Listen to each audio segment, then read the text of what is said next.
Y'all, why the hell am I starting to see more and more Oxford study, Instagram, social media in general? I think it's absolutely something that we should be diving into. Hi, my name is Isabel, and today I'm going to be exploring the conversation of something that I've long been wanting to talk about and haven't really had in this video stylized way. Today I'm going to be exploring the navigations of what is the Oxford study, an exploration into how it kind of became coined, being the yellow fever / Asian fetishization, and how does that also compute within popularized media. I posted a TikTok and I had 2 people write on my comment section, Oxford study. Mind you, I did not even have my partner on this Instagram, and it was because I said the word partner that they said I was an Oxford study. And second of all, my partner, not that it's anyone's business, is not white, so I was really confused. Why the hell are we seeing this more on the internet, and especially when we're seeing this among Asian women within the heterosexual narrative? I don't know how I feel about people embracing this. I'm seeing on TikTok where people are saying like, I'm the product of an Oxford study. And I don't know if this should be seen as something like complimented. Maybe it is satire, I understand, but it feels a little bit demeaning. So let's come in to understand what the Oxford study implies. I'm not gonna lie, I didn't know what the Oxford study was when I first started getting the comments. So I asked ChatGPT what it is. Basically, ChatGPT told me it's like a joke that people say whenever a white guy dates an Asian girl because it's like stereotypical. The Oxford study is actually not necessarily a study because it was published on the Oxford University Press. The article that really sparked everything, this 2010 article called The New Suzie Wong Normative Assumptions of White Male and Asian Female Relationships. This was created and written by Murali Balaji and Tina Warrawongs, a deeper exploration into this film called The World of Suzie Wong, and it's about a white man that falls in love with a Asian woman. In the article, it explores how often we get to see more of a subservient Asian female having a romantic relationship with a white man. Yellow fever. If you go on Google, you'll see an actual like sickness. Yellow fever is typically coined more for Asian fetish. Any person has some kind of fascination towards Asian things like culture, popular media, and thus objectifies an Asian woman or man and having certain fantasies of what they are like based on what they've seen in popularized media. I do feel a little scared of whether they are objectifying me just because I'm Asian. Asian is not a monolith, but sometimes I do wonder, like me being Taiwanese, they are like, oh, I heard that Taiwanese women are blah, blah, blah, blah, blah, blah, blah, blah, blah. One of the Dazed Digital articles talked about how the Oxford study is bullshit. In their research, they mentioned that it all started in April 2023.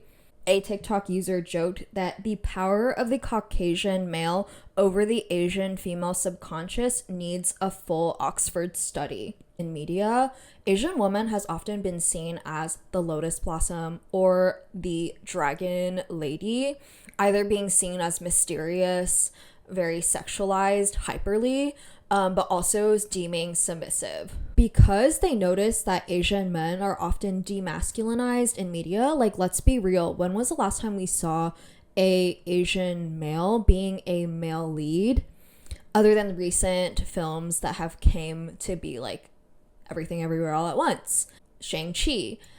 Very often we don't really see Asian men being the love interest when we're seeing it in popularized media. My Asian peers, their experience with white men can be sometimes very fetishizing. Let's go into defining what fetishization is to be. In the Cambridge Dictionary, a sexual interest in an object, a part of the body that is not a sexual organ, or a person as if they are an object.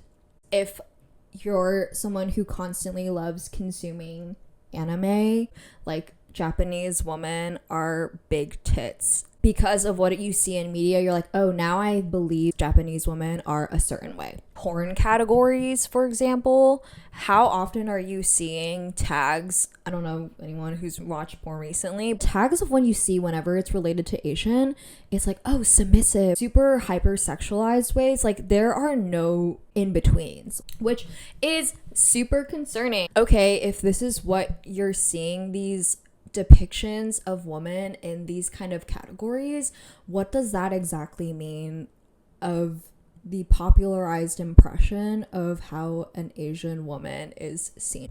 In an article by Robin Zhang called Why Yellow Fever Isn't Flattery, a Case Against Racial Fetishes, they mention, I argue that yellow fever is objectionable because of the disproportionate psychological burden it places on Asian American women, which derive from the part that yellow fever plays in a pernicious system of racial meanings.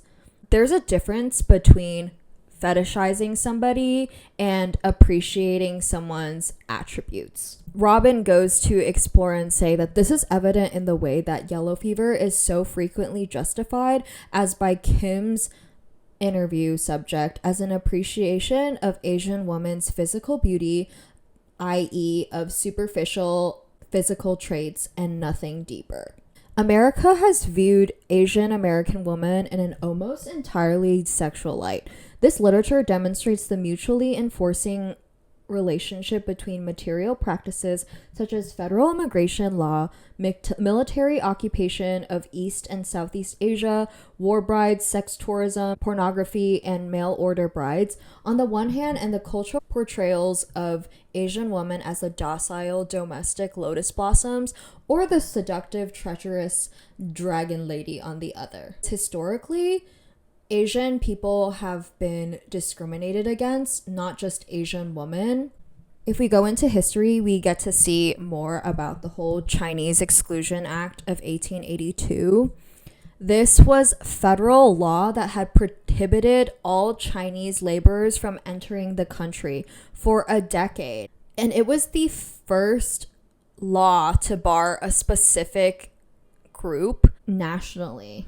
I remember talking about this in class. There was the whole California gold rush that was happening. That's when they started to have a lot of Chinese immigrants come over to California and also other places within America. When they're starting to notice that there were Chinese men that were getting with white women, in the same way as what we're seeing historically or even currently, where they're like, oh, they're taking away our jobs. Back in the time when racism was a lot more overt and publicly displayed, there was often the impression of Chinese men taking away their woman, quote unquote white woman. And if you see back then, the portrayals of how Chinese men were seen, they were seen and depicted in pictures that were very seen to evoke fear. Robin comes to also say that some of these evidence also suggests that yellow fever may be motivated by an anti-feminist backlash in men who wish to return to traditional gender roles supposedly exemplified by the demure, obedient Asian woman. I do think this does beg into what we see of current media, specifically within the entertainment side. I strongly do believe that media has such a powerful way of shaping a narrative and really reflecting in what the government is looking for, or another way of pushing a narrative for it to be seen as mainstream and popularized. If you don't agree, I would say what's happened with the whole recent Kimmel situation and the uproar that had happened with Disney and the FCC has gone to show that free speech is often very much politicized. The 1989 Miss Saigon. Now, Miss Saigon was such a popularized musical. This was set in the Vietnam War, where a Asian woman and a American white man falls in love, tragically dies.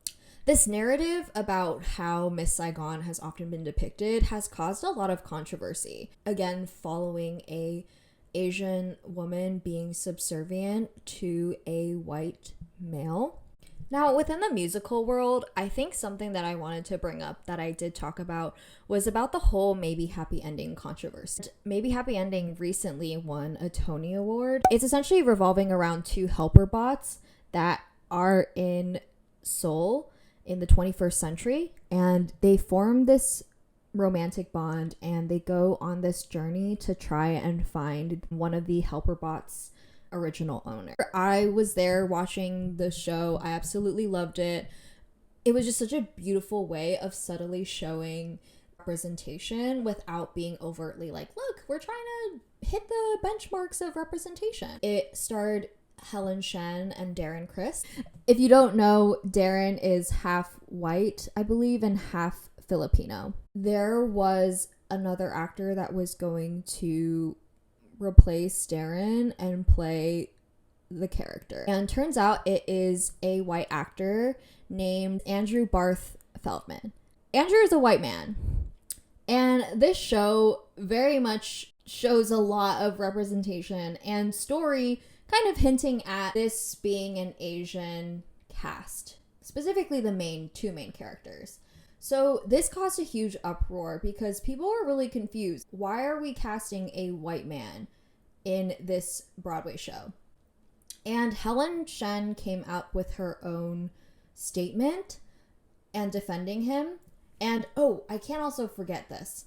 The two of them are dating. My personal look into it, I do think she was trying to justify why her partner should be on the stage with her. While I do think it is understandable, the two of you are in love, it's great. It's a love story too, in of its essence. I just don't think that he deserves to be in this narrative. There's so many roles in Broadway that do not have to be tingent on your race, but this was a show that I do think could have casted an Asian Broadway actor. Look at the representation of Broadway. There are not a lot of Asian actors that are seen as leads. Andrew Barth Feldman did not even post on his Instagram to defend. Having his Asian girlfriend defend him just goes to show white complicity that annoys me so much. Constance Wu posted on her Instagram too, talking about her frustrations with it. She talked with Andrew and did not like the kind of response he gave. We don't know what response he has given, but when it comes to film and television, I think one show that has brought up a storm is The Summer I Turned Pretty. It's caused a kind of discourse too within the internet of why do we often see more of an Asian woman lead and a white man. We see that in The Summer I Turned Pretty. And we also see that in the To All the Boys I Loved Before. For To All the Boys I Loved Before, it was originally published in 2014. And The Summer I Turned Pretty was published in 2009 to 2011. So I understand this was early style love stories, and Jenny Han has pushed the needle in regards to casting a Asian actor, Lola Tung, in The Summer I Turned Pretty, when I believe the books are depicting more of a white love interest based on also the original book covers. Goes to also depict what is the standard or popular expectation of what an Asian woman should fall in love with. You don't really often see an Asian male lead as love interest. I'm sure there are now, or a little bit more representation, but back in the early 2000s, we've barely seen that. My first impressions of seeing an Asian male love interest was in The Edge of 17. The Asian male lead, though, he's seen more as shy and awkward. Seems to really reinforce this trope of Asians being nerdy. It is also in of itself a very harmful narrative. I think that's something really important to think about. What does our current society come to depict of not just Asian women, but also Asian femininity? How often it's kind of working against its own favor when an Asian man is also seen as demasculated.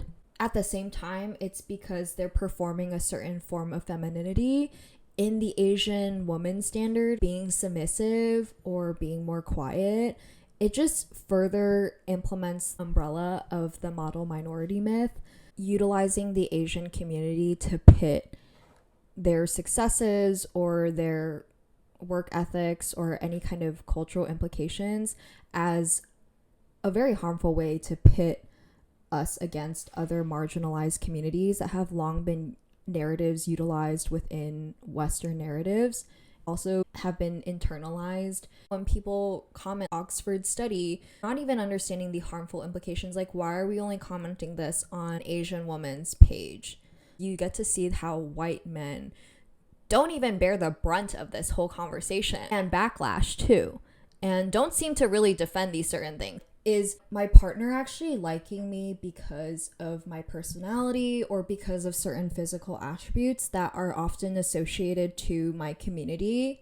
Or is it more seen as kind of like an objectification because you are an Asian woman, that you have these certain attributes and characteristics that I only come in interaction or what I'm aware of based on what I've consumed within popularized media?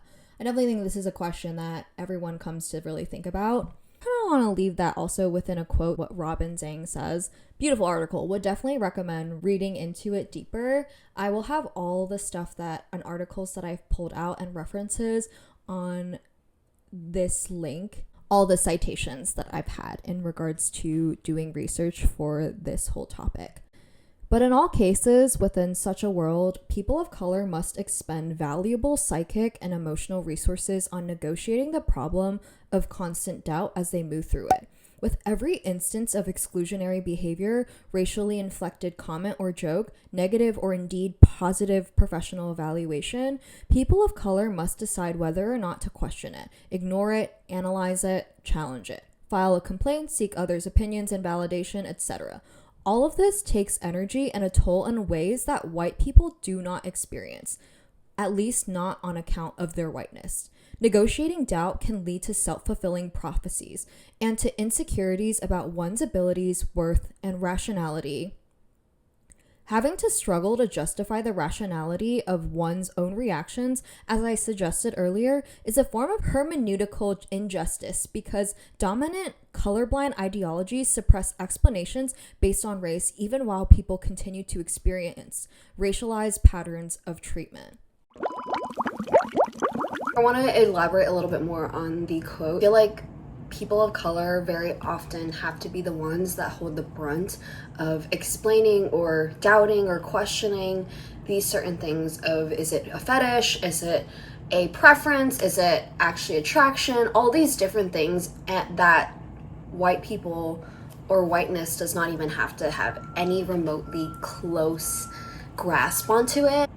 As marginalized communities, we shouldn't be the ones to educate those that are having privileges of power of what they're doing wrong and shield so much ignorance as well. Even with the Oxford study, people of color will face the brunt. Even fetishes that happen not just within the Asian community, every marginalized person of color will deal with this issue, and it is unfair. One of the books I've recently read is Disorientation by Elaine Shiezo. It explores a Taiwanese woman who goes to write her thesis and comes across her being in the East Asian Studies department and noticing it's predominantly white male dominated, which also is a question to really explore, and unpacks some deeper systemic injustices within the East Asian Studies department. It is such an interesting look and satirical way of seeing how whiteness has come to also inflict onto the Asian cultural communities. My key takeaway for you is to really think about what are aspects in media have we seen of how Asian people, specifically also Asian women in this sense, are depicted and also treated and viewed. What are your own internalized biases, and what are certain things that you've also come to believe of narratives of how Asian people are to be depicted? Anyways, I hope you enjoyed this investigative way of really exploring this topic that I've often seen in Oxford study, the concept of it. Have you noticed that within your own interpretations or your own social medias too. I'm curious your thoughts on it, and I'll see you for the next. Bye.